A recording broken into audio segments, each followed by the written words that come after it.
Okay, let's take a trip back in time. Not to the age of dinosaurs, and not even to the Ice Age. Let's go back about 5,000 years, to around 3000 BCE. There are no highways, airports, modern cities, or national borders separating Canada, the United States, and Mexico. Instead, imagine a massive continent filled with forests, grasslands, deserts, wetlands, mountains, rivers, and coastlines. And across this continent, people are already living, traveling, hunting, fishing, gathering, trading, and building lives that fit the places around them. That is the first important point. North America was not one single landscape, and its people did not all live the same way. Life near the Arctic looked very different from life in the Southwest. A community beside the Pacific coast had access to foods that people on the Great Plains could never find. So there was no single North American lifestyle. There were many different worlds, each shaped by local land, water, weather, plants, and animals. Let's start with the Great Plains. 5,000 years ago, much of the plains was open grassland. There were no fences, wheat fields, or ranches filled with cattle. Instead, herds of bison moved across the landscape, along with deer, pronghorn, and smaller animals. People followed the seasons and learned where animals, water, and useful plants could be found. A group might stay in one place for a while, then move when local resources became scarce. Later, they might return because it was a good place for hunting, fishing, or gathering. Bison were important, but people did not depend on only one animal. They also gathered berries, roots, seeds, and wild plants. They fished in rivers and made use of whatever the local environment offered. Imagine a camp at the end of a successful day. Meat is being prepared, seeds are being ground, tools are being sharpened, and children are learning by watching. There were no supermarkets, so knowing where to find water, plants, animals, and shelter was everything. Now travel southwest and the scenery changes completely. The southwest included dry deserts, rocky plateaus, mountains, and river valleys. Water was precious, so a spring, lake, or dependable stream could become the center of life. People gathered nuts, seeds, roots, fruits, and other wild foods. They hunted animals such as deer and rabbits, and they made tools for cutting, scraping, digging, and grinding. Grinding stones show that plant foods were being carefully processed and turned into meals. In some places, people began staying longer in productive areas. They still moved when necessary, but they also returned to familiar sites again and again. In parts of the Southwest, people were beginning to cultivate plants, although farming did not appear everywhere at the same time and did not immediately replace hunting and gathering. Now head west toward the Pacific coast. Parts of this region had dense forests, steep mountains, powerful rivers, and a rich ocean. People could fish, collect shellfish, gather sea plants, hunt, and use forest foods such as nuts, berries, roots, and small animals. For coastal communities, the sea was not an empty space. It was a source of food, materials, and travel, with different resources appearing in different seasons. Then cross the continent to the eastern woodlands. Much of this region was covered by forests, rivers, lakes, and wetlands. Oak and hickory trees provided nuts. Rivers provided fish. The woods and wetlands were home to deer, turkey, turtles, birds, and many smaller animals. People gathered nuts, seeds, berries, roots, and wild greens. They hunted, fished, and used rivers as natural travel routes. In some areas, they returned to the same camps because nearby forests and wetlands provided dependable food. People were also developing a deeper relationship with plants. They knew where useful plants grew, when they produced seeds, and how careful harvesting could encourage them. In parts of eastern North America, people were beginning to manage and cultivate certain plants, although widespread farming would come much later.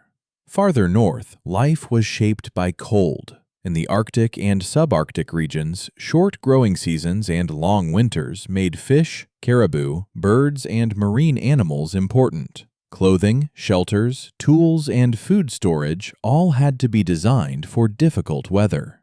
Now let's go south to Mesoamerica, where another important change was happening.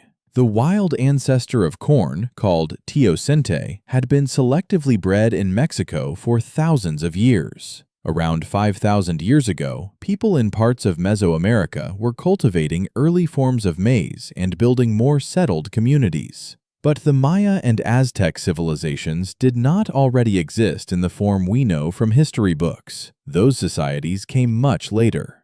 At this time, we are talking about early villages and farming communities, not giant cities filled with temples. And maize did not instantly replace every other food. People still hunted, gathered, and fished. Agriculture spread slowly, and in many places it worked alongside older ways of living for a very long time.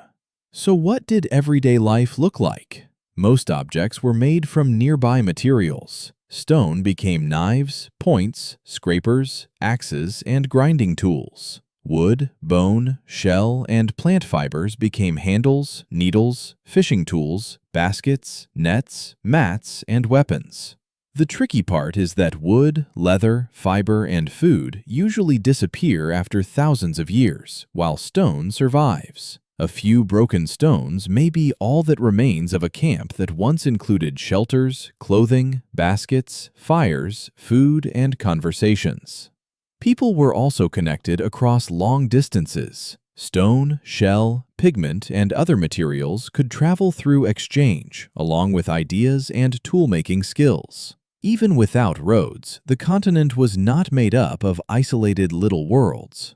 Of course, 5,000 years ago was not a perfect paradise. People faced hunger, illness, injuries, storms, droughts, cold winters, and conflicts. Life could be beautiful, but it could also be demanding and dangerous. What made survival possible was knowledge passed from one generation to the next. People knew how to read tracks, recognize weather patterns, preserve food, make tools, find water, and teach children what to do when conditions changed. There were no weather apps, but people watched the sky. There were no digital maps, but people remembered rivers, mountains, trails, and landmarks. There were no grocery stores, but people understood the seasonal calendar of the land.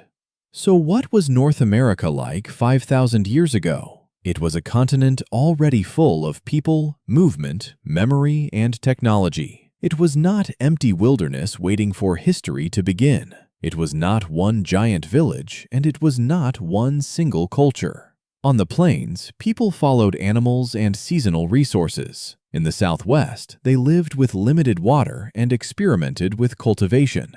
Along the Pacific coast, forests, rivers, and oceans offered many foods. In the eastern woodlands, people used forests and wetlands while managing plants. In the far north, survival depended on cold weather skills.